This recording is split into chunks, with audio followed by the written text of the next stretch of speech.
As usual, there we go.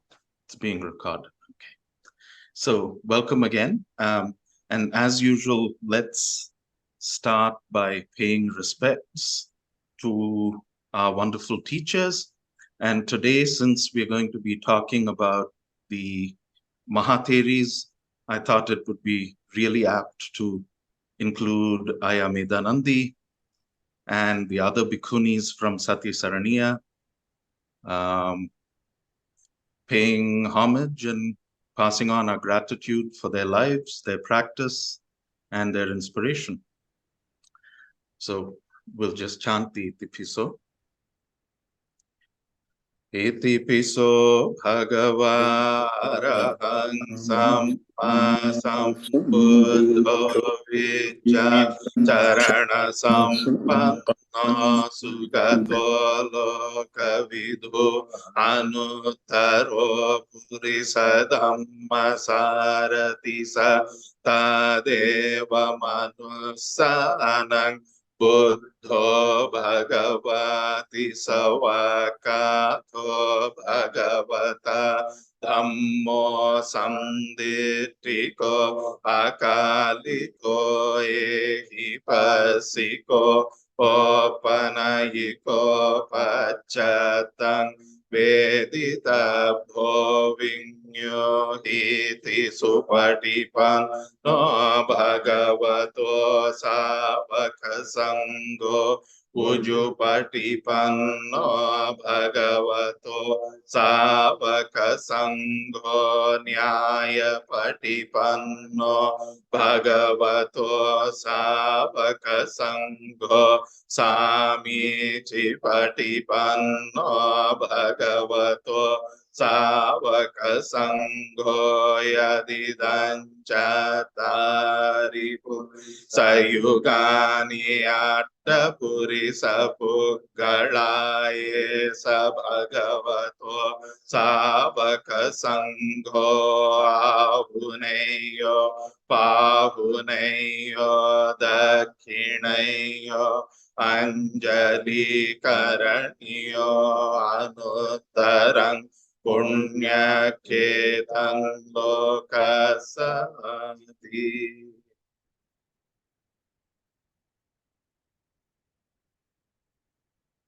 Okay.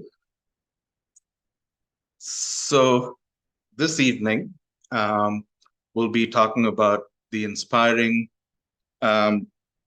female disciples of the Buddha, the Maha Theris, the great women disciples who became Arahants. Very inspiring. So before we start, just a small announcement. I've discussed this with the organizers. We are forced to postpone next week's session. So I'm not exactly sure when that will be. I have a few medical appointments and I have a procedure on Thursday morning, I think, which, yeah, there's just no way I'd be able to do anything Thursday evening. And then I have my ankle surgery on the 10th of November. So which would kind of make me a little more invalid than I am right now. So, yeah, looks like we'll have to postpone the last session. So I apologize for that. I know there'll be a bit of a loss of momentum, but for sure we'll do it sometime end of November or early December. But I'm just going to play it by ear. When we first started this, I was thinking, oh my God, it's 6 weeks. Would I be able to do it? But here we are at week 5 with just one postponement. So it's going well. Okay. So, Khema Theri. Just as the Buddha had two kind of foremost disciples in Sariputta and Mahamogallana, he had two foremost disciples in the Bhikkhuni Sangha as well. And one of them was Theri, Khema Theri, who was the foremost in wisdom. And her story is a very interesting story. Actually, all the three stories that we're going to look at, Khema Theri, Pattācāra Theri, and Kisāgotami Theri, all very, very interesting stories. So Khema was born, well, before that, the name Khema itself means security. So Khema means security, it means blessing, it means benevolence, it means security. It's also another name for Nibbana. It's a synonym for Nibbana. So the name itself is a very auspicious name. So Khema Theri was born into a really kind of prominent family in the area of Savatthi. And she was very, very pretty right from a very young age. And because of her kind of birth, her station in society, and because of her good looks, she becomes the chief queen of Bimbisara. Now, Bimbisara is a king who was one of the Buddha's foremost disciples. King Bimbisara meets the Buddha when he was a bodhisattva. So the Buddha leaves Kapilavatthu. He's cut his hair. He's taken off all his royal clothes, his jewelry. He's donned the ochre robe of an ascetic, and he's walking along. And King Bimbisara meets him, and he's just so impressed with Prince Siddhartha. And he says, well, you know, why don't you just come and I'll divide my kingdom. You rule alongside me. And Siddhartha says, no, thanks. That's not what I'm going to do. I'm going to go and find the deathless. So then King Bimbisara extracts a promise from him that once he finds the deathless, he doesn't say if, he says, once you find the deathless. So this is the level of confidence that King Bimbisara has in the Bodhisattva, that once you find the deathless, please do come back and teach me and teach my people. So the Buddha keeps to that promise, and once he attains full enlightenment, goes back to King Bimbisara in Rajagaha and starts teaching him and his people. As a result, King Bimbisara makes an offering to the Buddha and his disciples. By this time, the Buddha's Sangha is now growing. There are a lot more Bhikkus, there are lots of lay people. So King Bimbisara offers him the bamboo grove, which is just outside of Rajagaha. It's called Veluvana Monastery. And Veluvana Monastery was known for its scenic beauty. Right? So then King Bimbisara has his chief wife, or his chief queen, is called Khema. And she's kind of narcissistic. She's really proud of the way she looks. She's kind of infatuated by her own beauty. And that seems to be the kind of her raison d'etre, like the way she bedecks herself and the way she dresses herself, the way she presents herself, her beauty, so on and so forth. And Bimbisara is constantly trying to get her interested in the Dhamma. But for whatever reason, she's not really interested, right? She says, oh, I lay great store by my own beauty. So if I go to the Buddha is going to say, don't be infatuated with this body. All it is a collection of conditions, and it's a source of unpleasantness. So she decides to stay away. So the more King Bimbisara talks about it, the more she says, no, I'm not going to go to the Buddha. I'm not going to listen to the teachings. But then King Bimbisara himself was renowned to be a Sotapanna. He had reached the first level of understanding. So he was a very wise king, and obviously very good with people. So he comes up with a strategy, and he hires a bard and tells this bard to go and sing praises of Veluvana in such a way that Queen Khema can hear. So this bard composes this poem about how beautiful Veluvana is, and the scenic beauty and the natural splendor of Veluvana. And as he's singing this, and he's obviously set a beautiful tune, and it's very, very enticing to the ear. So Queen Khema listens to this and says, wow, this place sounds really wonderful. I want to go there.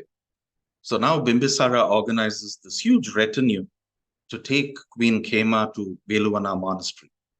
And without her knowing, he tells the retinue, on your way back, make sure the last thing you do is stop at the Buddha's kuti, right? Stop there, make sure everyone pays respects, and then you come back to the palace. So then the retinue goes. Queen Khema is really enjoying her visit. It is really beautiful and it's splendorous, and scenic beauty is really fantastic to behold. And they go around the monastery, and finally they come to the Buddha's kuti. Now, as she's approaching, the Buddha knows who's coming, and he knows her proclivities. So using his psychic powers, he materializes this really, really beautiful nymph, or this beautiful, beautiful woman who's fanning him, right? And Queen Khema comes, and she's drawn to the Buddha. Unbeknownst to her, she can't help it. She's just pulled by this great presence. So she goes there, pays her respects, and then notices this woman who's fanning the Buddha, and then thinks to herself, oh my God, I thought I was beautiful.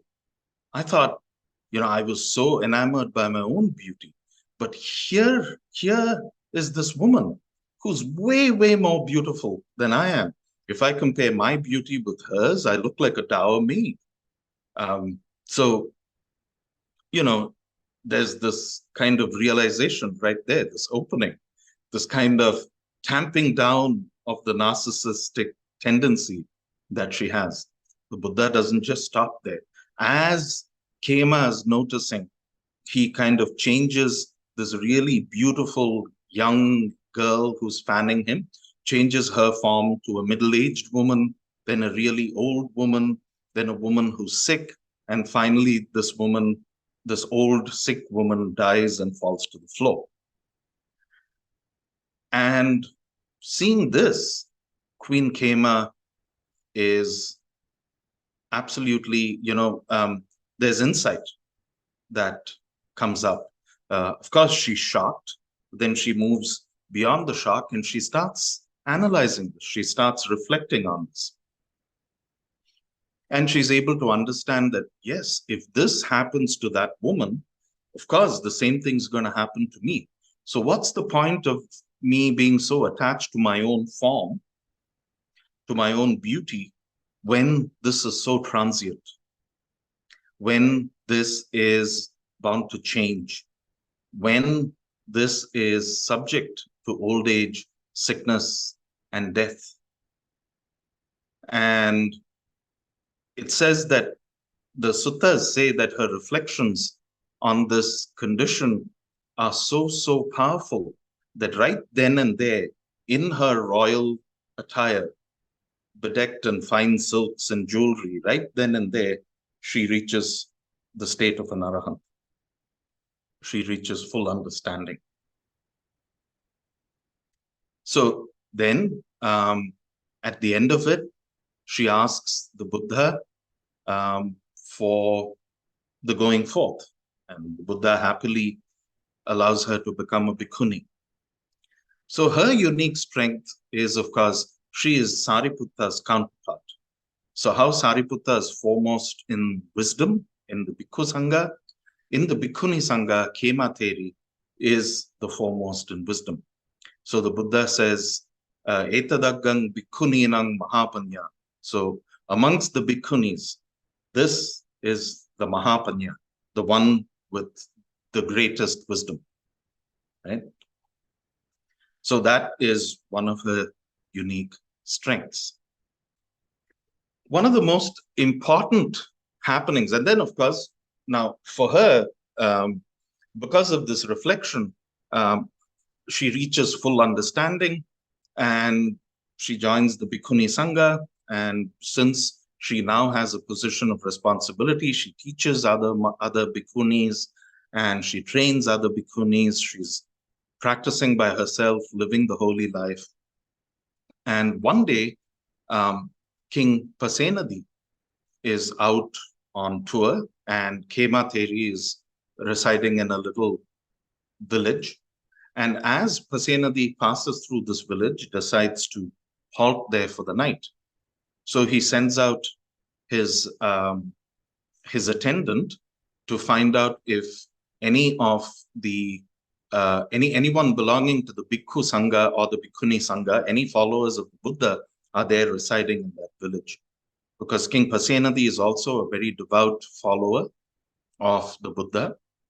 So his attendant comes back and says, yes, there's this really realized Theri, this elder nun called Khema, and she's residing here. So then King Pasenadi goes to meet her. The picture here is a sculpture in a stupa called Barhat, which is in India. And I'm sorry if it's kind of blurry, but this is the image of King Pasenadi going in full procession to go pay respects to the Buddha. So I thought it's a nice picture to add to the slide.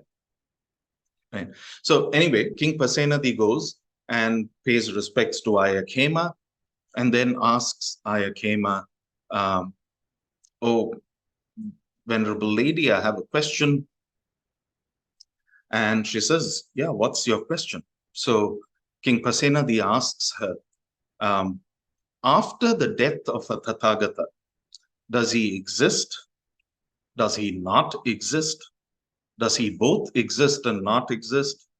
Or does he neither exist nor not exist, right? So this is again, this kind of fourfold, and we'll look at that in a little bit. But basically he's asking Ayya Khema, what happens to the Tathagata after death? And this we see is a common theme that appears in a few other suttas as well. But it's a pertinent question, right? Like here is this great realized being, this being who is the object of so much devotion, of so much faith. What is going to happen to this being when the body breaks up? That's the question. And so Ayya Khema says, well, great king, the Buddha has never admitted to any of these statements. The Buddha has never said that he will exist. Neither did he say that he won't exist. And he doesn't say that he would both exist and not exist. And finally, he never says that he would neither exist nor not exist, right? So then King Pasenadi is not really convinced. And he says, yeah, but what is the meaning of that? Like, how do I make sense of this? So then Khema Theri uses two similes that are really, really beautiful and kind of bring the point home very well. She says, okay, great king, if you were to find the best mathematician or the best statistician in your land, in your country, do you think he would be able to count the grains of sand that are present in the Ganges? King Pasenadi says, no, that's impossible.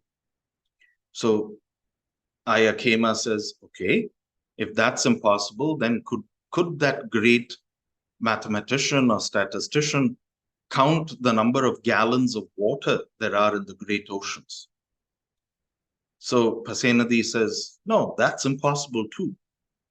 And so Ayya Khema says, just as this idea of weighing or measuring is impossible to find the magnitude and depth or volume of the ocean or the number of grains that are present in the Ganges. In the same way, these 5 khandas, using these 5 khandas, it is impossible to understand, it is impossible to fathom, it's impossible to analyze what will happen to the Buddha or to an Arahant for that matter upon their dissolution. Right? So these are the similes that he uses. And immediately it clicks with King Pasenadi. Oh, I see. So neither counting nor weighing, just as neither counting nor weighing will make me realize how much sand there is in the Ganges and how much water there is in the great oceans. Using these 5 aggregates and approaching this question through the 5 aggregates, I will never reach an understanding. He realizes that, comes to realize that. And it's beautiful, absolutely beautiful. We'll go into this in a little more detail in a bit. But using these 2 similes, she's able to convince him of that. And he's gladdened. He's very, very grateful. So he pays his respects to Theri Khema. And then after a little while, his journey takes him to Savatthi, where the Buddha is staying. He pays respects to the Buddha and then recounts this conversation that he had with Ayya Khema and asks the Buddha the same questions. And the Buddha answers Pasenadi word to word, using exactly the same similes and using exactly the same explanations that Theri Khema gives Pasenadi. So this becomes the validation that the Buddha gives Theri Khema. And also he proclaims that she is of Mahapanya, of great wisdom. So now these questions themselves, okay, whether at dissolution, whether a Tathagata or an Arahant would exist, would not exist, would both exist and not exist, neither exists nor not exists, right? Now this is called the Chatushkoti in Sanskrit and in Pali. It's the same thing. And this means 4 corners. So if you were to draw a square or a rectangle, each corner of that square or that rectangle would be one of these questions. And this has been a tool that's been used in Indic philosophy, and it's very much pre-Buddhist. So this appears in some of the oldest hymns of the Rig Veda. It appears in the Nasadiya Sutta, appears in different places. And then you see that the same kind of questioning appears in the minds of the followers of the Buddha. And the Buddha answers this, and the Buddha's students, the realized Arahants, answers this in a way that no one else answers this. And and the answer to that we'll see in a bit, right? But basically, the thing to bear in mind is that with these 4 questions, they're all mutually exclusive. So if you have exist, not exist, both exists and not exists, neither exists or not exists, only one of those statements can be true. And the other thing is that these 4 possibilities are exhaustive. You can't have, that was the kind of thinking at that time, that this was exhaustive, that apart from these 4, you couldn't have any other possibility. And the Buddha says, no, that's not true. That's not true at all. And we'll go into a little bit of detail about what the Buddha says. But his first point of refutation is that when you say that a Tathagata or an Arahant would exist at the end, at dissolution, that means you are ascribing to the theory of eternalism. You're saying that there is something of permanence that you call this I, and then this I exists through many births and rebirths and etc., etc. And even at the end of final dissolution, this continues existing. So that was what was called Sasatavada, or the theory of eternalism in ancient Indian philosophy. And the Buddha has spoken about 6 heretical teachers, one of whom is Pakuddakachayana, and he was the chief proponent of Sasatava. So the Buddha says, it's wrong for you to think that the Tathagata or an Arahant would exist after dissolution. And it's also wrong to say that he doesn't exist, right? Because that then becomes Uchedavada or Niyativada, which is this theory of nihilism, this theory of annihilation, that the reason why we live the spiritual life is to exhaust all our karma, and then at the end of it, there's just this kind of nothingness. There's everything, there's nothing that exists. Whatever has existed has been completely destroyed. So you can actually see the Vibhavatanha right there. So the Buddha says, no, don't ascribe to that view. Don't follow that view. It's not helpful at all, because we are not talking about nihilistic viewpoints. We are not talking about annihilism. Then if you say it exists and both exists and doesn't exist, that means some part of what you think the Tathagata is exists after his death, and some other part drops down and falls dead. Now, this is a bit of a compromise as well, but this was the thinking of the school called the Lokayatas or Lokayatavada. And these were materialists. And they said any body, whether it belongs to someone who's realized or not realized, whether it's a Puggala or an Ariya, whether it's someone who has had spiritual maturity or not had any spiritual maturity, when the body breaks up, everything in the body will go back to its own elements. So whatever is there as the fire element in my body will go back to fire. Whatever is there as the air element in my body will go back to air. Whatever is there as the earth element in my body will go back to earth. And so one part of the Tathagata or one part of the Arahant or one part of any human being or any animal, any sentient being will exist, because all these things go back to the elements and it's material. Apart from what's material, nothing else exists. So the Tathagata would both exist and at the same time not exist. And the Buddha says, no, that's wrong too. Then finally, we come to this last square, neither A nor not A, or neither exists nor doesn't exist, the last corner of the square. And this is actually the school called the Ajñanavadins.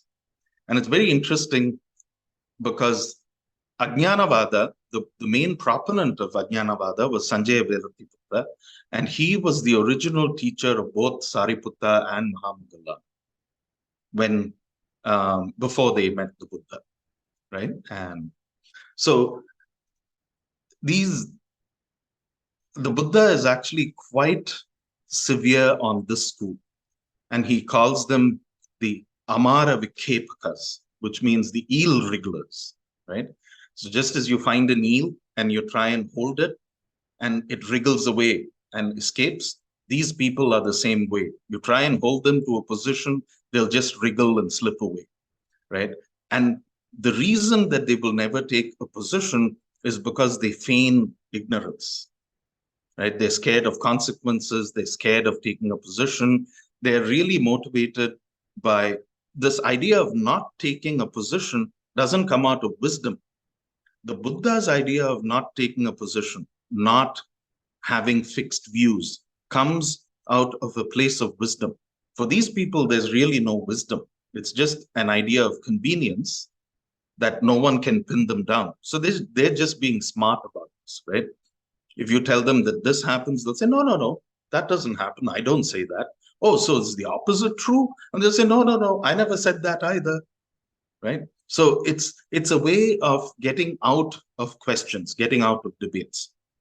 So these Ajñanavadins would say the Tathagata or an Arahant neither exists nor doesn't exist. And the Buddha says, don't ascribe to this view either. So then What is it? This thinking out of the box that the Buddha did. What is it? And the Buddha says, well, none of these apply. And Khema Theri tells King Pasenadi the same things. None of these apply because all of these positions are born of the khandhas. So we are born as these 5 aggregates, rupa, form, feeling, rupa, vedana, perception, sankhara, which is volition, and finally vijnana, which is sense consciousness, right? So whenever these khandhas come in contact with an experience, it gives birth to this illusion of I and mine, right? So he says, these positions are born of the khandhas. Whenever these khandhas come and in contact with an experience, you get this illusion of I and mine. And every time there's a new experience, this I and mine gets strengthened, right? So when someone is born, they have a name. And then to this name, there's attached this is my mother, my father, my family, my toys, my bed. So every time there's this I or mine, this illusion keeps getting bolstered. It keeps getting stronger and stronger. And then the Buddha says, but for a Tathagata or for an Arahant, there is no I. Because the Tathagata and the Arahant have both transcended the khandhas. So you cannot understand what will happen to an Arahant. You can't even understand their existence by using the khandhas. And even if, and by not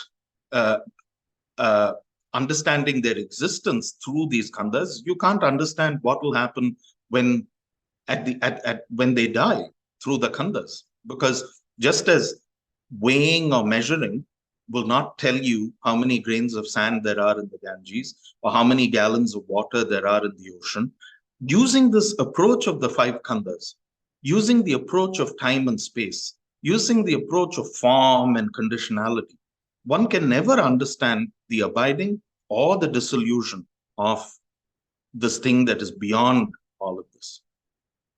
And that's why, the Zen patriarchs have the saying, when there is no footing, where can dust alight? Lumpo Sumedo's teaching, Kana Sankhara know the Asankata? Kana Sankhara know another Sankhara? These are teachings, right? These are things that, and then Aya Khema and go on to say, because this abiding and dissolution of the Tathagata and the Arahant are beyond the 5 khandhas. They do not relate in any way to the 5 khandhas. Using the khandhas, one tries to define the undefined, right? And so the conclusion is something that is unfathomable, something that is abundant, exalted, immeasurable. How can that be measured or weighed? Which are the things that they have transcended by themselves? So, sorry, I get the message that the internet is, okay, now it's fine. So were you able to kind of, did I break up or is everything fine? No? Okay. Everything is fine, Venerable.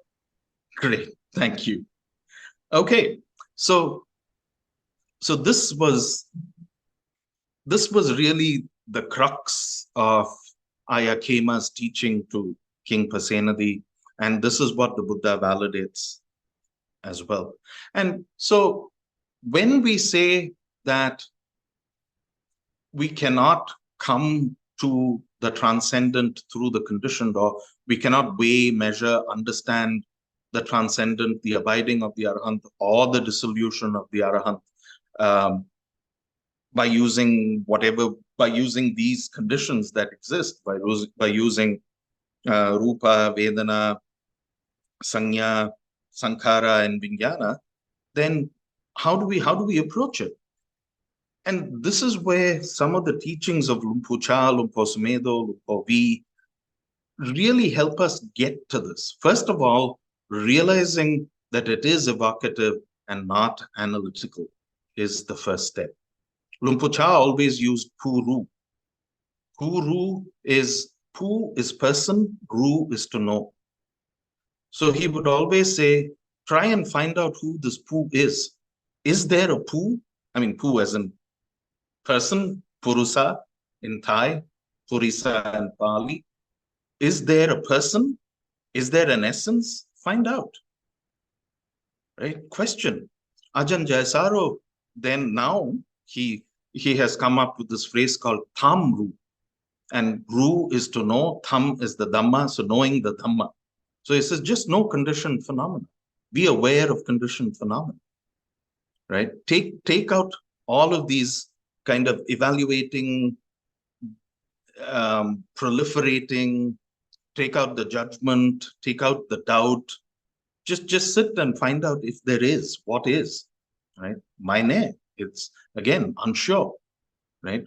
So keep an open mind. If you get the feeling, yes, there is an essence that exists, unsure, mine.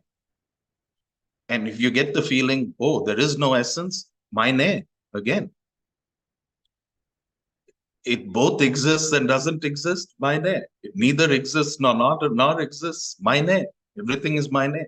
We are so conditioned to the security and comfort of a decided fact, right? We want everything in neat little boxes. We want everything defined. So when something can't be defined, we get a little fearful. We get a little worked up. We don't like that. We get uncomfortable, that we strive to understand it. But no, that's not, you can't understand. So that's where my ne comes in. Lumpur Sumedos, don't take your life personally, right? All these things, whether there is an essence or whether there isn't an essence, whether there's an essence that exists and doesn't exist, or neither exists or not exists, in any of these things, there is a personality involved. When there is no I, when the I itself is an illusion, what is there to take personally? Right? So and it's like this. When he says it's like this, it's not something you think about just when you have a headache or a toothache, or you're enjoying a lovely slice of chocolate cake, or you're sipping on a fantastic cappuccino. No, it's not just all that. It's about this existence itself. It's about this very movement that's called life. It's like this. Don't try and define the it. Don't try and define the this. Just be. So give emphasis to being rather than becoming. Give emphasis to being than not becoming. Right? It's like this. And then, of course, is presence ever absent? Again, these are opposites, presence and absence. So does it exist? Doesn't it exist? Is there something of essence that moves on from life to life? Isn't there? No problem. Just be aware of whatever happens. Just be present. And again, just like don't take your life personally, awareness is not personal. So I found all of these teachings to be exceedingly helpful to come to an understanding of anything that the Buddha defines as an imponderable, right? So we'll start with Khema Theri over there and then move on to Pattācāra Theri. I know that this is a bit of a complex piece that we just spoke about. So if there are questions, please feel free to ask at the end of the session. We'll go through these two and then. So Pattācāra Theri, again, a very, very interesting story. Pattācāra Theri, again, is born in this family that's quite prominent, that's quite rich. And when she's born, she's given the name of Rupavati because she's exceedingly beautiful, right? Excuse me. So when she turns 16 years old, her parents probably realizing her nature, kind of lock her up in the top floor of a 7-storied house or a 7-storied building. They post guards around it so that she doesn't come in contact with any men. As fate would have it, what happens is that she falls in love with a servant and elopes with the servant. Then they go far away from Savatthi. They live in this little village. And over a period of time, Rupavati gets pregnant. Now, in India, in those days and even now, it's traditional for the wife to give birth in her parents' home. Right? So when my mother was pregnant, me and my brother, she moved to her parents' homes, and I was born there. And the tradition is till the child is able to eat solid food, the child and the mother stay with the maternal grandparents. And it's the responsibility of the maternal grandparents to provide for the daughter and for the daughter's child. And this is one of the things that parents love doing for their daughters, right? So Rupavati gets this really natural desire to go and deliver her baby in her parents' home. So her husband says, no, let's not go there. If you go there, they'll capture me and torture me, and they'll probably even kill me, and they'll separate us.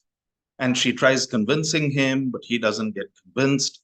Anyway, she just starts walking, and halfway through, she has the child en route. So child is born, no need to go to the parents' house. She comes back, joins her husband, lives, and some more time passes. She gets pregnant again.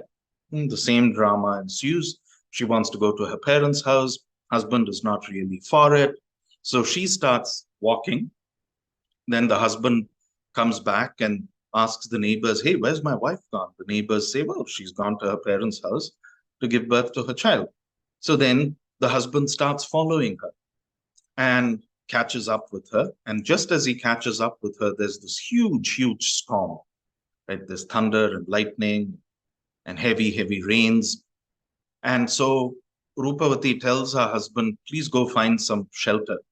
So the husband goes and he's trying to collect some wood and some leaves and to make a thatched roof. And there's a venomous snake that bites him and he dies. Rupavati, unknowing of this, just shelters shelters her firstborn. And as this is happening, she gives birth again. So she shelters her newborn as well, both from the rain and from the wind and all that, just using her body.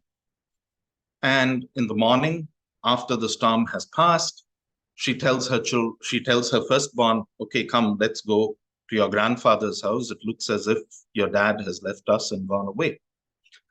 So they start walking and she sees her husband lying dead and she is miserable, right? Breaks into sobs, takes it very badly. And she says, okay, well, now I really have nowhere else to go but to my parents' place. And so takes both her children, walks along. On the way to Savatthi, there's this river called the Achiravati. And the Achiravati is now in spate because of the storm, right? So she tells the firstborn, okay, you wait here. I'll take your baby brother to the other shore, and then I'll come back for you.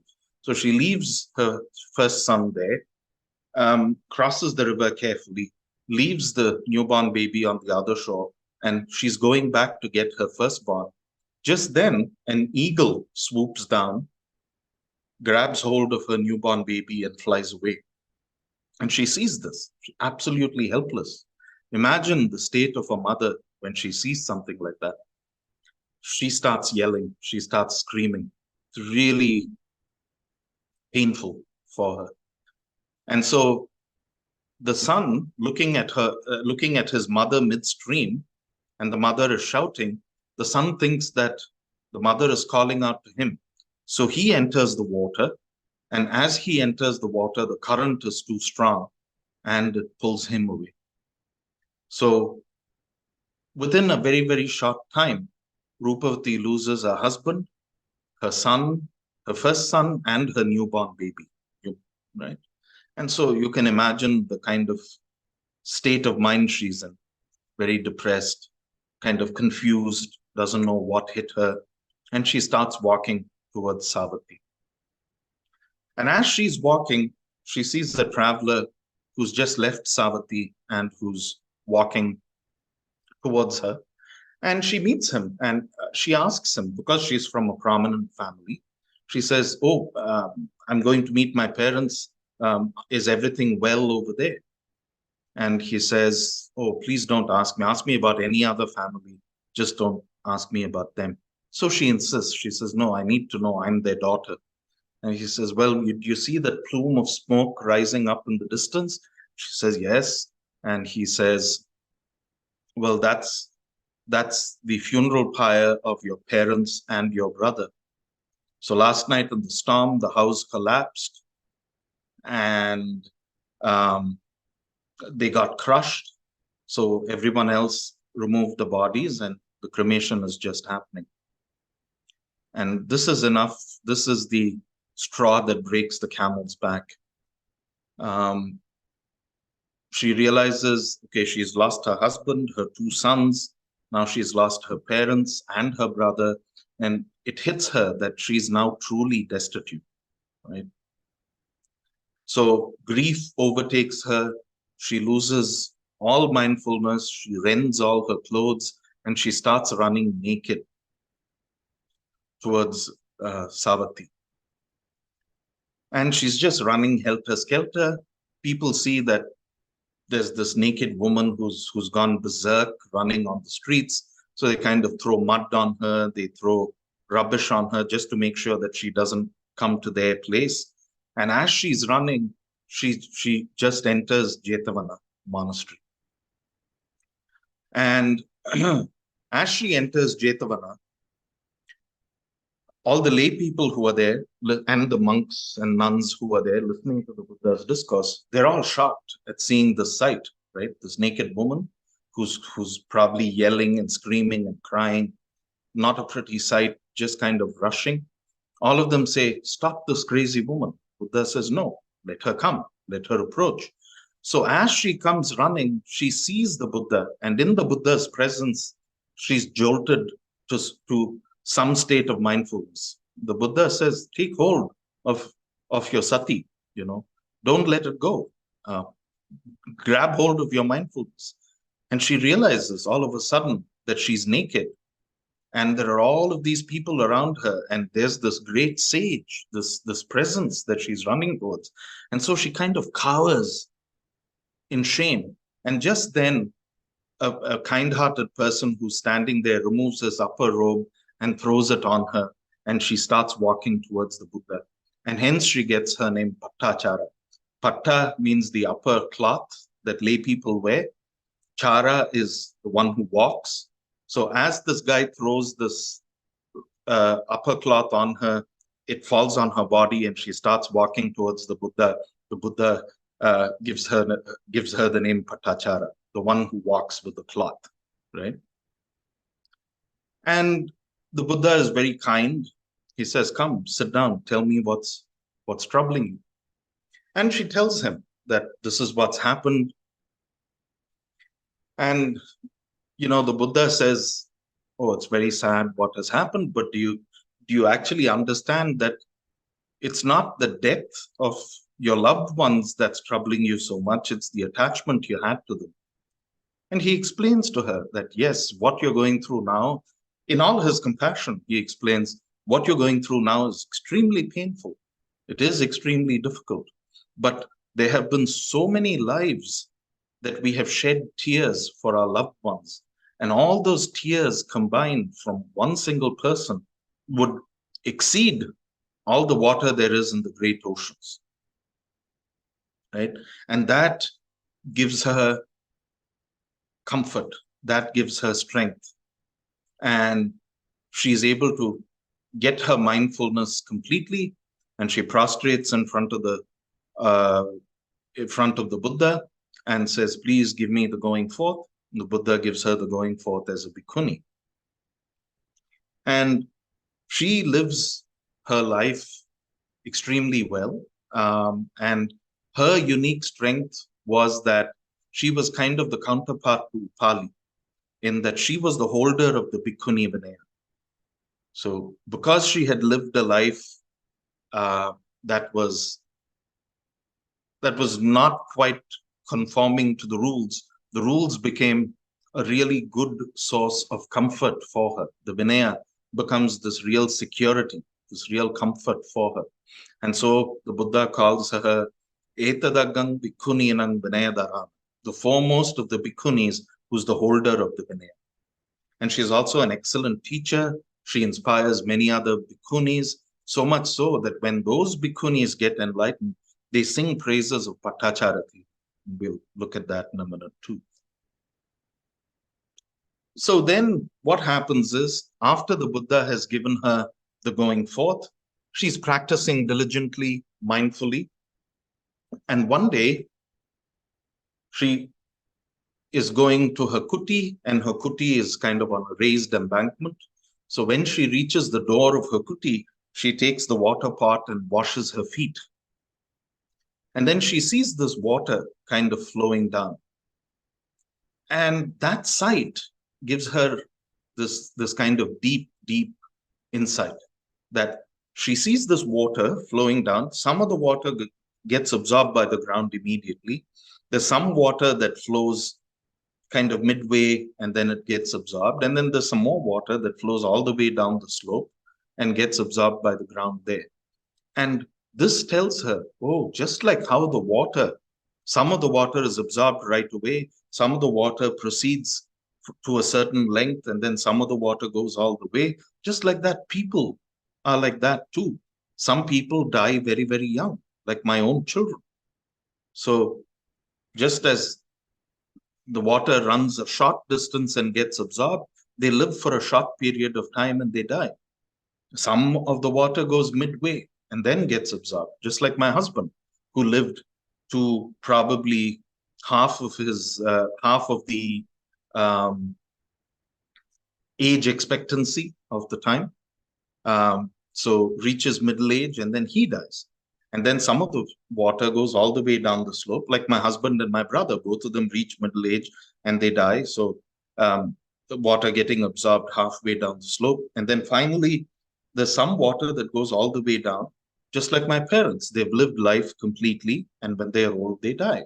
So regardless of age, whether one is young or middle-aged or old, death comes to us all. That's the insight she has. And she says in the Theri Gatha, having washed my feet, I reflected upon the water. When I saw the foot water flow from high ground down the slope, my mind became concentrated like an excellent thoroughbred steed. Right? So this gives her, this insight gives her, puts her in this frame of mind, and she sits down and she starts practicing. And as she starts practicing, obviously an insight itself is not enough. You need to reflect on the insight. You need to apply the insight. You have to make the insight your own, right? So she starts working with it. And this is also very inspiring because it's very, very similar to what happens with Venerable Ananda, in that she's sitting, she's practicing, and then she says, okay, now it's time to go to bed. So she takes a needle, and then, in those days, there's no electricity, so they used oil lamps, and she pushes the wick of the lamp down into the oil so that the flame goes off. And just as the flame goes off, she reaches complete and full understanding. So having taken the lamp, I entered my cell. Here, cell is actually a kuti, right? I inspected the bed and sat down on the couch. Then, having taken a needle, I pulled down the wick. the liberation of the mind was like the quenching of the lamp. So in that instant, all of her work, all of her insights, all of her reflections come to fruition, and she gets complete and full understanding. And after she becomes an arahant, she teaches a lot of the other bhikkhunis. And it's quite rare that in the Therigatha, Pattācāra is probably one of the only Theris who get such high praise. So another enlightened elder nun called Chanda says of Pattācāra, because she had compassion for me, Pattācāra gave me the going forth. Then she gave me an exhortation and enjoined in me the ultimate goal. Having heard her word, I followed her instruction. The lady's exhortation was not in vain. I am canker-free with the triple knowledge. Right? Uttara Theri, again a very highly respected nun, says, having heard her advice, Pattācāra's instruction, they cleaned off their feet and sat down to one side. Then, devoted to serenity of mind, they practiced the Buddha's teaching. Having arisen, they worshipped her feet. Your instruction has been taken to heart, as the 30 gods honor Indra, the one unconquered in battle. So shall we dwell honoring you. We are cankerless bearers of the triple knowledge. So here there's probably even more than one. There's a group of nuns who've sat down, listened to her instruction, followed her advice, and they practiced taking her instruction to heart. And all of them are free of cankers and have now attained the triple knowledge, Tevidya, right? So then we move on to Kisāgotami. Again, the story is kind of similar. Kisāgotami, so her name was actually Gotami. She's from the same clan as the Buddha and Pajapati Gotami. So her name is Gotami. She's born in the Gotami clan. And then she's always been a really kind of thin and sickly person, kind of dour in appearance. And so she gets the name Kisa. And Kisa means one who looks haggard or one who looks kind of sickly. So that's her name. And right from childhood, she has this deep complex within her that she doesn't look good. Her appearance is not good. And because of that, no one really likes her. No one cares for her. And as it is in India, as it was 2,500 years ago, as it is today, you know, women get really worried. Oh, will I get married? Who's going to marry me? And she gets this feeling that no one's going to marry her because she looks so bad. Anyway, there's this, and she comes from quite a poor family too. In spite of coming from a poor family, there's this one merchant who meets Kisāgotami and is able to see in her something really special. So he goes beyond her looks, goes beyond her appearance, and is able to see something very special in her and decides to marry her. Now, his family, his parents, and the rest of his kith and kin are quite upset with this decision because she comes from a poor family, they come from a rich family. He is probably a good-looking guy, and Kisāgotami, poor thing, doesn't look all that good. So they're constantly berating her. They kind of treat her very badly, and she leads her life kind of, even though she was initially happy that she's got married and she has a really good husband, the happiness doesn't last long because her life with her in-laws is actually quite miserable. So she continues living life and finally gives birth to a son. Now, when this happens, the husband's family is elated because now there's a son and heir, someone to carry on the family name. So then they start treating her with a lot of love, treating her with a lot of respect. And time goes along, everyone's really happy. Then the child comes to the age of getting up and starting to run. So probably, I don't know, 3, 4 years old. I don't know what age children run. Anyway, whatever age that is, this little boy suddenly dies. And Kisāgotami's world comes crashing down. And she starts thinking, oh my God, my son is dead. He was the reason that my life has been so happy. His birth was the reason why my husband's family has accepted me.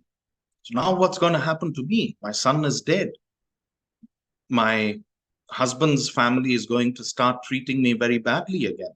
Maybe my husband would shove me aside and get married to another woman who'll probably give birth to another child. Maybe I can never bear another child anymore. So all of these thoughts, she starts proliferating, and she goes down this kind of vortex that pulls her deeper and deeper into depression. And so she picks up the body of her child and starts running all over Savatthi. Please give me medicine for my son. Please revive my son. So she refuses to believe that her son is dead. She thinks that her son is sick and he's gone into some kind of state and some medicine is able to revive him. So she starts running, just going to each and every person, begging them, crying, pleading, please help my son, bring him back to life, give my son medicine. And a lot of people just, kind of push her away. They're very rude to her. They say, oh, she's a mad woman, get her away, things like that. Then there's this one person who's very, very compassionate. And he's able to see that this grief has made her take leave of her senses. So he says, oh, there's the best physician of all. And he's called the Buddha. And he is staying at Anathapindika's grove, in Jeta's grove, Anathapindika's path. So go and see him. So she goes rushing. Now she's full of hope, right? She's full of hope. She goes rushing to the Buddha, places her child on Buddha's feet, and begs him, please, please, sir, give me medicine for my son. Bring him back to life. Bring him back to the way he was. And to everyone's surprise, usually the Buddha never speaks this way, but suddenly he says, yes, of course, sister, I can bring your son back to life, but I need a medicine that you yourself must collect. And she says, what is it? I'll go to the ends of the earth to collect this. And he says, oh, I don't need anything very rare or exotic. All I need are a few mustard seeds. But you must collect those mustard seeds from a house where death has never visited.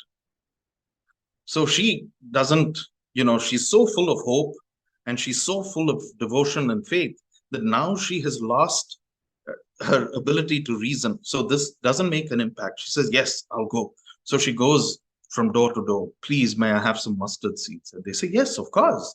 Here, please take some mustard seeds. And then she asks them, oh, but has death visited your family? And they say, yes, of course. Just last year, my mother died. The year before that, my father died, so on and so forth. I lost my son. I lost my daughter. I lost my brother. She goes around all the houses. And as she goes around each house, she keeps getting the same answer. Then her mindfulness starts coming back. Her understanding, her reasoning slowly starts coming back. And she realizes, right, that she's not alone in this grief, that the suffering is universal.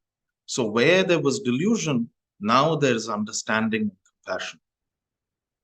So then she makes her way back to the Buddha, and the Buddha looks at her and smiles, and she says, done, sir, is the business of the mustard seeds. Please give me the going forth. And then the Buddha gives her the going forth. And so she lives a life of great, great merit and practices very hard, very diligently, very committedly, and is renowned to live a most ascetic life and renowned to be this wearer of rag robes or coarse robes. So kind of Mahakassapa's counterpart, the nun foremost in asceticism. So then, when we look at Kisāgotami's awakening, so when she comes back and she's not able to get mustard seeds from any house where death hasn't visited, she comes back to the Buddha and says, the business with the mustard seeds is over. Give me the going forth. The Buddha then says, when a mind's mind is deeply attached, infatuated with sons and cattle. So here, cattle just means any possessions, right? So infatuated with people, like any relatives, like husband, wife, children, parents, and belongings, cattle, death grabs him and carries him away as a flood does a sleeping village. So the moment she hears these Buddha's words, she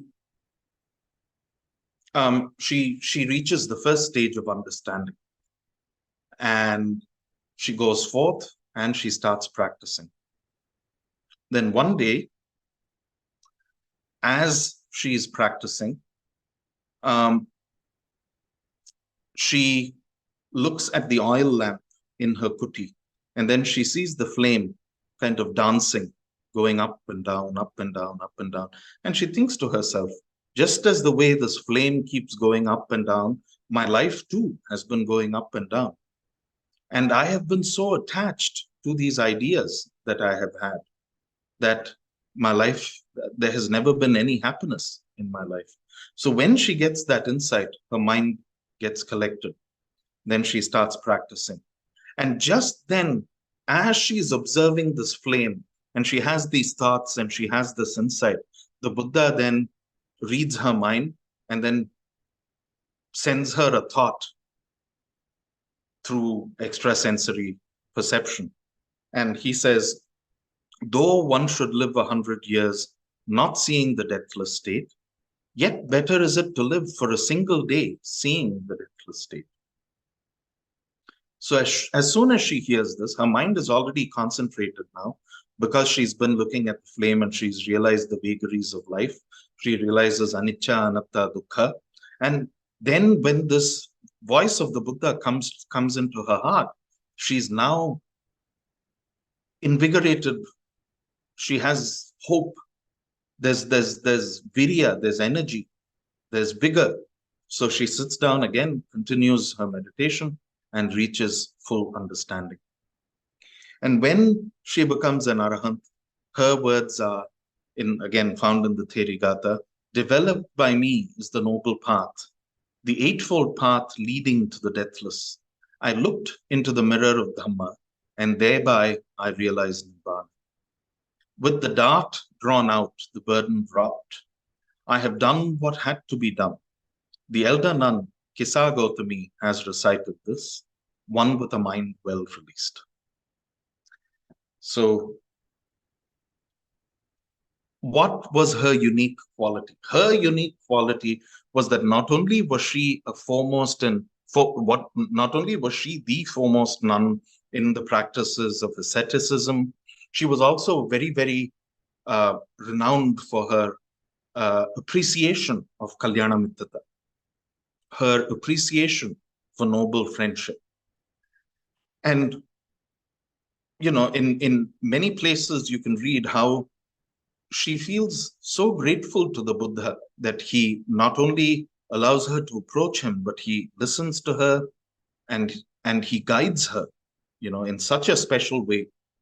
And the only way that could have really helped her was this kind of treatment that the Buddha gave. Like, he doesn't preach the Dhamma then and there. He knows that she's not in a position to listen. So he gives her this exercise by which she can get rid of all this negative energy and somehow calm her mind down to a position where she can listen to reason. So she has this huge appreciation for the Buddha. She has huge appreciation for Pattācāra, for Khema Theri, for all these wonderful Bhikkunis, for the Venerable Ananda because he teaches them, for the Bhikkhu Sangha, Bhikkhuni Sangha, really full of devotion and joy and gratitude. So she says, To the world, the sage has praised the value of noble friendship.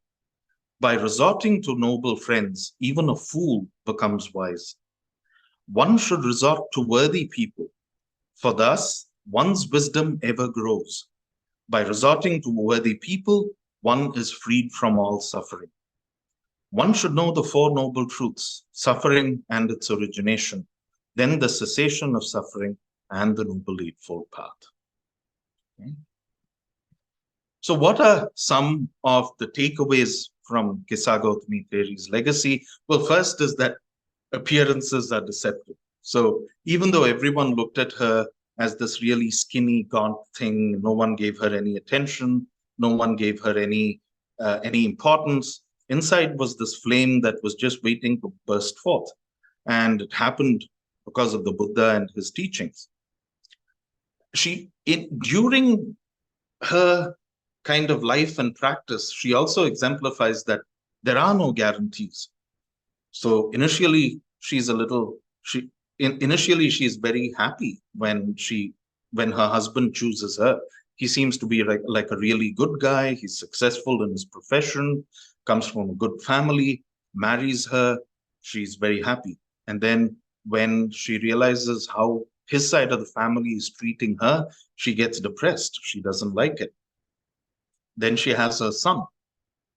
And then his parents' family start treating her well. So she starts getting very, very happy, takes a lot of delight in that. Then when her son passes away, all that gets shattered, right? So no guarantees. Then as she goes around Savatthi looking for those mustard seeds, she realizes that suffering is something that's universal, right? Because any house that she visits, there's no house that hasn't been touched by death. And when she reflects on this, she comes up, her mind and heart she understands what's going on. And they slowly start letting go of her attachments and her delusion and letting go of proliferation. And then arises understanding and compassion. So that's Kisāgotami, I think. Yep. And there are references and reading. It's now 8:15. We have time for questions if there are any. So I'll leave that there.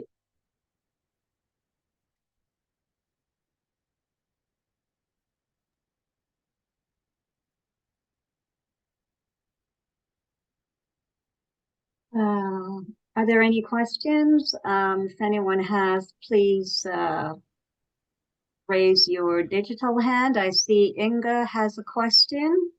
Inga, please go ahead.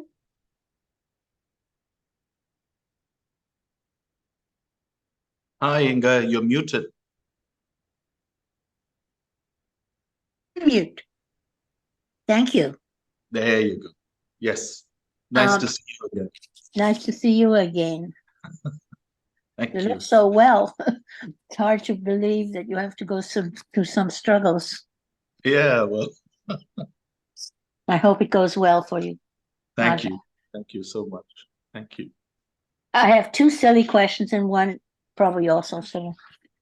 I've always wondered, what's with the feet? Why are we forever washing these people's feet?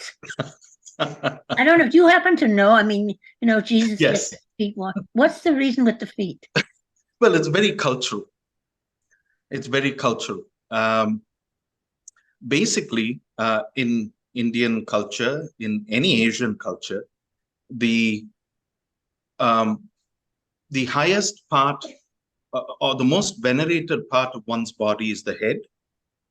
And kind of the lowest part, the part that is kind of, it's dirty, it gets in touch with the ground, are the feet, right? So the feet are considered,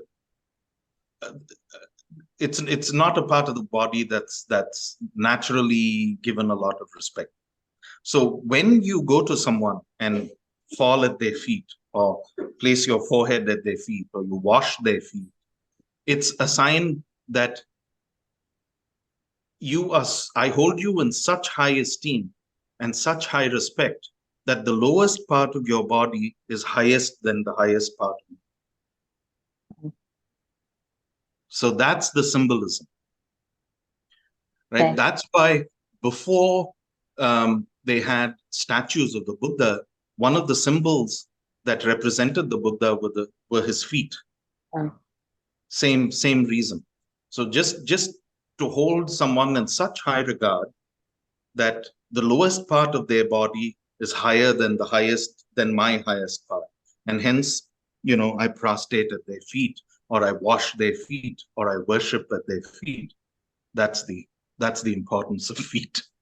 But lovely question. I don't know why you thought it was silly. Well, I have two other really quick. This one, but if it takes too long an answer, you better not answer it. Why does the Buddha have hair, whereas disciples don't have hair?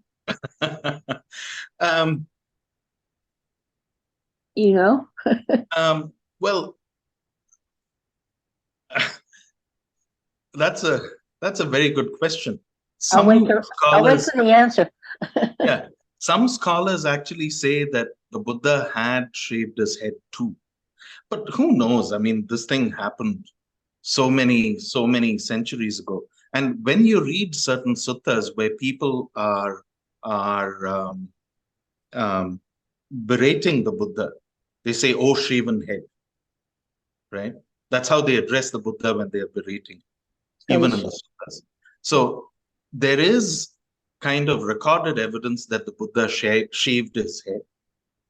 But then when you want iconography, you want an icon that stands apart from the others. So if you had a statue of Sariputta and Moggallana, or Ananda and Mahakassapa and the Buddha has to be distinguished in some form. And the first iconography all came up in the Kushan area in Mathura, which was actually sculpted by the Greek people who had settled down there, by the Yavanas. So that's why the first statues of the Buddha have very Hellenistic features, very Greek features. And so they kind of, to give the Buddha this really nice appearance, probably that was the hairstyle that was in fashion at the time, where, they'd probably place the hair on top of their heads like this. Mm. Now, that's one side of the story. The other side of the story, if you go into Mahayana teachings, the Buddha has something called the Ushnisha Vijaya. And the Ushnisha is this lump on the head that comes up, and that's supposed to be one of the great signs of a liberated being. So they say that that's why, that's kind of, that's the representation. But, it's iconography, it's culture, it's history, and that's just the way the Buddha is represented. If you look at Thai representations, there's always a flame on top of the Buddha's head, right? And that flame, when the Chora people moved from the Tamil, from South India to Thailand and carried their lost wax process, the iconography, Hindu iconography, was adapted by the Ayutthaya people. Mm. And hence you have the flame. So it's all very cultural, historical, nothing really, nothing more than that, I'd say. But in the suttas, the Buddha is called shaven head. So, yes. Well, so you have one more question. No, I don't think so. I think I better stop now. No. Go ahead. Yep, but my friend is waiting for you. Okay, we'll take Sarah's question too. But please go ahead. Well, the other one was, I don't know. This is the child in me influence, but lovely. What if our last lovely person who's Kisāgotami. What if she had said to him with the mustard seeds, right? Mm-hmm. Yes, but you are who you are. Make an exception for me. Luckily for us, it didn't happen that way.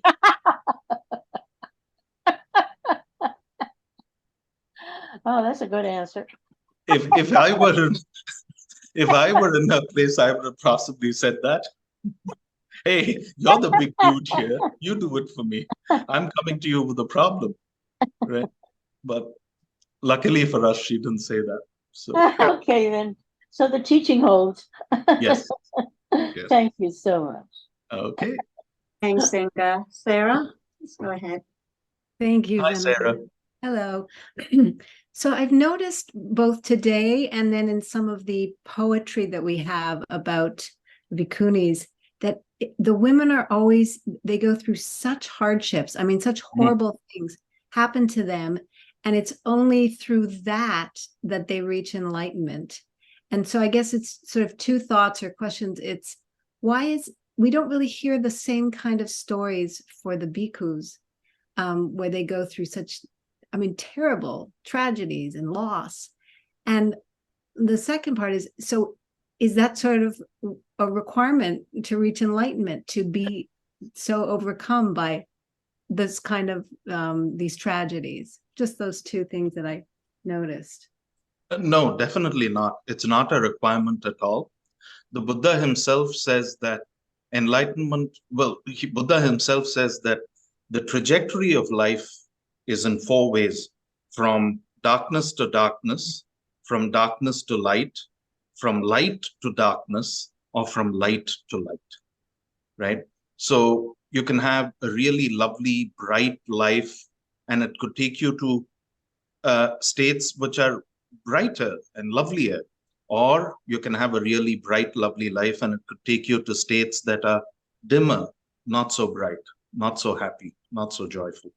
Right? So definitely suffering is not a prerequisite. If you read, there's certainly this kind of dissonance where a lot of the senior disciples of the Buddha, their suffering doesn't come through that much, whereas for the Bhikkunis, suffering comes through a lot.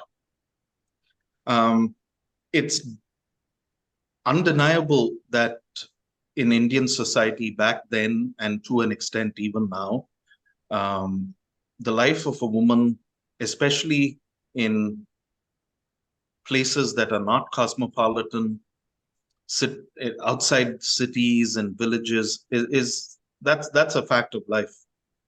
There's a lot more hardship faced by women than by men. So this comes out, but some of the suffering that the men go through is mentioned in the Jataka tales and things like that. But yeah, that dissonance is very much there, but it's certainly not a prerequisite. Okay. If we don't suffer, we are lucky. But yeah, there is a lot of suffering. Yeah, maybe if we don't suffer, we're not drawn to look for a way to end suffering. But that's one approach to look for the end of suffering, right? That's why the Buddha says from light to light or from light to darkness. So if there have been, or from darkness to light. So let's say someone is suffering, they look for the way out of suffering, then they work with the Four Noble Truths. But someone who is not necessarily suffering can still be inspired to look for the deathless. This is the result of samvega. This is the result of this kind of, yes, everything is perfect in my life, but there's something missing. Yeah. So it's a degree, right? Right. That makes sense. Thank you. Thank you, Sarah. Lovely question. Are there any other questions? I'm just going to expand my screen so I can see everyone. I don't. Okay. So I do have, Venerable, a comment and also a question, if you. Sure. Oh, Yes, please let me go to Janice first. I just saw that hand. Janice, please go ahead. You need to unmute Janice, as well as perhaps go be on video. Thanks. Thank you. Hi, Janice. Hi. Nice to see you again. Nice to see you. And I absolutely just, dropped right down into that talk. I love it when we hear about the Bhikkunis. So thank you so much. Yes. I feel like my question might be a bit negative, but I don't mean it to be that way. But I'm always struck when we hear about the disciples of the Buddha, how they all seem to have attained enlightenment. And I was thinking to myself, so if we went and spoke to Ajahn Sumedho or Ajahn Viradamo, would they be able to tell us these lovely kinds of stories of people in our time that have really, realized the truth? We hear it so often as I said, with the early disciples. And I know I have read of modern day nuns and monks that have, but I just wanted to present that as something that I think would be so inspiring if we knew more, about these lovely beings that have realized the truth. Absolutely, yes, it would be lovely. But, one of the most important pillars or tenets of the Samana life, whether it's the Buddha Dhamma, whether it's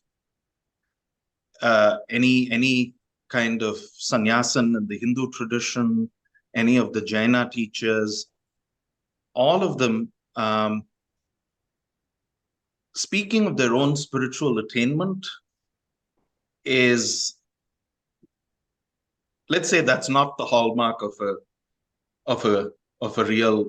proper samana. And so there's always this kind of hesitancy, with good reason, to be really open with one's own mind states, one's own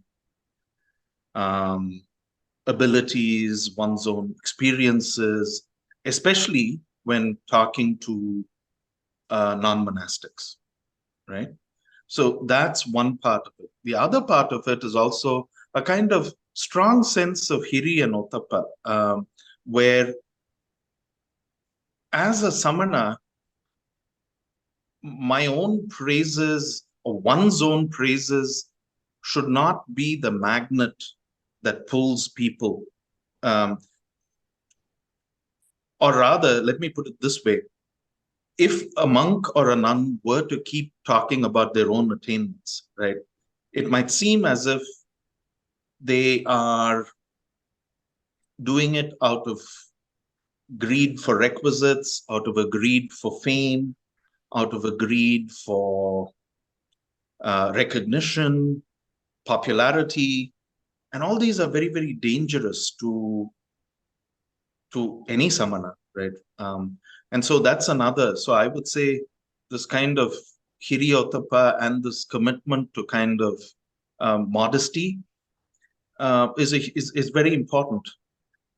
And, and so a lot of what's happened would say, now that Lumpur Cha has passed on, we have stillness flowing and all of these stories come out and things like that. And over time, I'm sure stories of Lumpur Sumedho, Lumpur V, all these will come out too. Ayameda Nandi, all of our great ajahns, of their wonderful lives they've led, and all of these kind of awesome things that happen. But yeah, a sense of modesty prevails, and I would say rightly so. That makes sense. Yes. Great. Thank you. And thank you for acknowledging when you started Aya Maiden Nandi and our three, I call them our triple gems, Aya Nimala and Aya Aniruddha. I don't think people in Ontario realize that they are so special and so grounded in the Dhamma. Absolutely. Absolutely. No, it's just beautiful. So thank you for honoring them today. Thanks. And so it is 8:30, but Karen, whose question you answered last week, does have her hand up. I'm wondering if you have time for that, Ven. Yes, of course. Oh, please go ahead, Karen. Lovely to see you. Lovely to see you, Hi, Karen. Sorry I cut in. I just wanted to say hello and thank you so much, Venerable, for that wonderful, wonderful teaching. And this, especially for the Chatuskoti that you actually covered, this Tetralama. I don't think I've ever had anyone actually explain that to me thoroughly as well as you did. And it was fabulous because it makes so much more sense as to how to approach that particular riddle, actually. Thank you. I didn't want to take too much of your time. Marjorie had a question. I'm so sorry I cut in, Marjorie. Thank you. Chatuskoti is one of my favorite kind of things to kind of consider as well. So thank you. Thank you so much. Yeah. Nice seeing you. Thanks, Karen. So my question, you can put it off, Venerable? No, please, of course not. We're here now. We don't know when we'll meet again. So okay. So one of the things I actually have wondered about is was why the Buddha was initially so resistant to give the going forth to the Bhikkunis. And I'm not sure if that was partially the social conditions of the time or what was going on, but I've never really had enough adequate explanation for that. So if you've got the time. Sure, I can take a guess, right? I can take a guess. I don't know how accurate I will be with this, but what was the Buddha's inclination when he reached enlightenment? His first inclination was he didn't want to teach anyone, right? He just wanted to go and enjoy the bliss of samsara in a cave. And then what happens is Sahampati Brahma Sahampati comes to him and requests him. So he says, okay, I better start teaching people, right? And the first students that he gets are males. So the first 5 were male, and then other male disciples come. The first woman who actually expresses interest is Mahapajapati Gopal. So from a very pragmatic standpoint, living a life of celibacy and having both men and women together, it's not as easy as it looks. There are lots of issues and lots of problems, right? So that could be one thing. Second thing is, when Mahapajapati Gautami goes and asks the Buddha, if the Buddha immediately consented and said yes, there may be a possibility that people would say he's favoring his foster mother, right? So he says no once, twice, thrice, and then allows Ananda to intercede, and then allows Ananda to kind of convince him that, of course, if women are capable of enlightenment the same as men, then you should allow them to go forth. And so he allows this argument to be presented to him so that he gives his consent, right? And definitely social conditions play a huge, huge role in it, right? Even when you look around the 10th century, when the Bhikkhuni Sangha dies off in Thailand, around the same time dies off in Sri Lanka, a little later dies off in Burma. Why does that happen? It's because, Thailand especially, they were scared that if all women were to ordain, their population will go down. If population goes down, economy goes down, right? So you have these conditions that women have to kind of face and overcome. And there's also, when you look at the Buddha's time, there was also resistance within the Sangha for Bhikkhunis to come into the fold. So it's a combination. It's a combination of things, I would say. Yeah. Thank you. The social conditions of the time kind of, it makes sense within the context. Thanks for expanding on that. Yeah. And so it is 8:30, and I'd like you to all join me in paying our respects to Ven Amarasiri and to thank him for these really profound teachings that he's given us tonight. And learning about the Bhikkunis is always something that we all look forward to hearing about. We don't hear enough about it. So thank you so much. Please join me. Sakiho.